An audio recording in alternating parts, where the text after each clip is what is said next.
Hello mathematicians, puzzlers, and other curious people. In this video we're looking at the problem on box plots or box and whisker plots, same thing, different name, out of the Math 0325 review guide for the second test.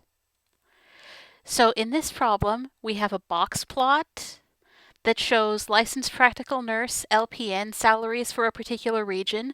You might want to look at this sort of thing as you get toward the end of your schooling especially, and look at where you might want to end up working, because it's always a good idea to know what your options are, both at the particular job you go to, like for that particular employer, and if that one doesn't work out, will you be able to trade up, basically.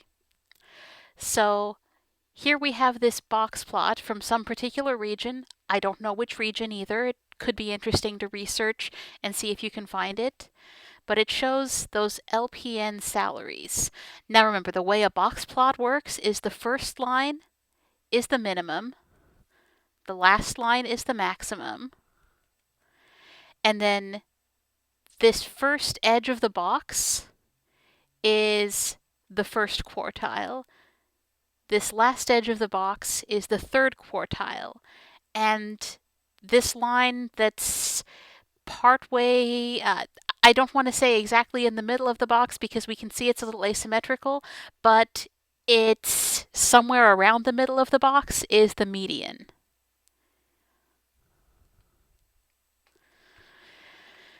So here we've got three questions, and it says, what percent of nurses earn $46,000 or more?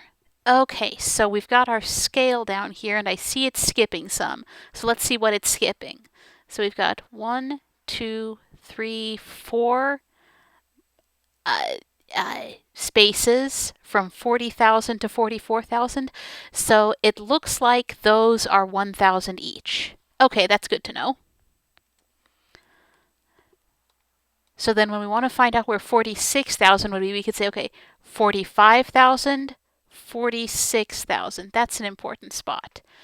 Now, I noticed that 46,000 lines up with the third quartile. So that top quarter of the data set tells us about the nurses who make $46,000 or more. So since that's the top quarter, that's 25%. And in general, each of the four regions of a box plot, this part here, and then this part here, and this part here, and this part here, each of those is 25% of the data set. Now the next question is, what percent earn less than 42,000? So we would find 42,000, so let's see, 40, 41, 42,000, and we'd see what percent earns less. There's two ways you could handle this. One way is you could say, okay, well, that's the median. That means it's right in the middle. Half is below, half is above. So it must be 50% who earn less, also would be 50% who earn more.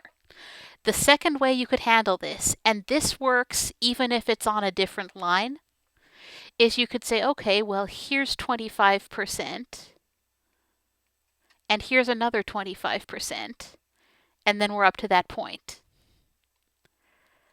So then this 25% and that 25% together make 50%. So you get the same result either way, but this way, with counting up the 25%, and adding them up, would work even if it asked what percent of nurses earn, say, less than 46,000, because you'd say, okay, 25 and 25 and another 25 to come up to 46,000. Well, that's 75%.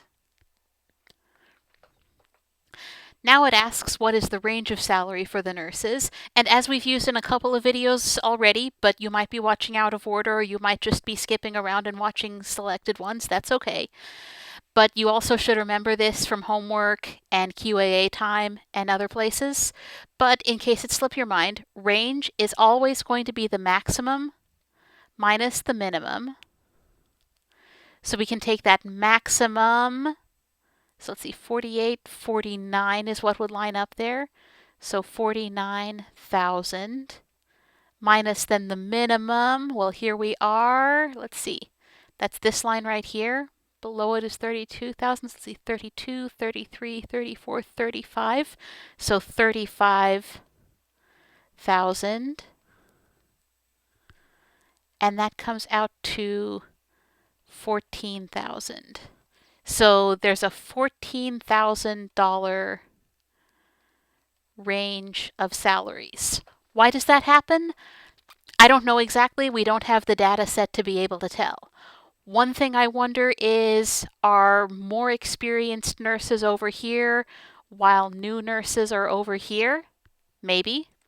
Another thing is it might depend on if some are working in more difficult specialties or working for employers with different policies. So that could be some ways of explaining variation between nurses' salaries. There might be other ways that I've overlooked also. Uh, so that would be something that if we were curious about the details, we would try to look for some more information.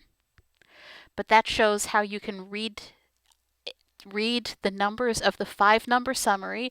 That's the minimum, the maximum, the median, and the first and third quartiles, and use those to answer questions about percentages in particular subranges that line up with those.